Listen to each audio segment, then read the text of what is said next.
Today and tomorrow, in a joint meeting, 2 FDA advisory committees will discuss Avandia, and it's possible the popular yet controversial diabetes drug could be pulled off the shelves. Last year, pharmacists filled more than 2.5 million Avandia prescriptions, but the medication had just $521 million in sales. That's down 75% since the first safety concerns were raised.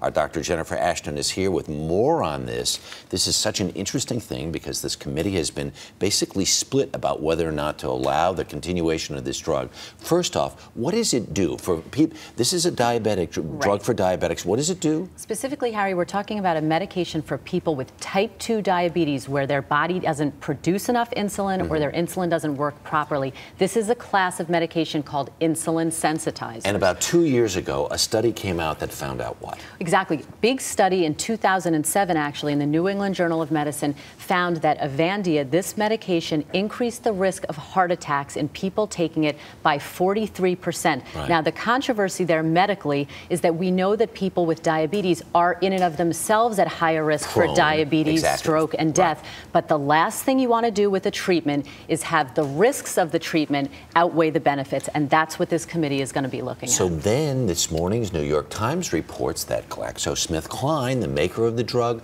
knew about this all the way back in 1999 and then hid the results of the study? Right. Now, there's scientific aspects to this story, financial and economic, medical, and even political. So this week, we're going to be seeing an independent council of experts present to the FDA the findings in this 765-page briefing document about whether or not this drug is actually too dangerous to remain on the market. And in the short term, if people are users of this drug, what do they need to do? First and foremost, speak to your doctor. That's the most important thing. And we know that there are other treatments for type 2 diabetes. So again, you want to make sure that the risks and benefits and the options and alternatives are appropriate for you. Dr. Jennifer Ashton, thank you so much.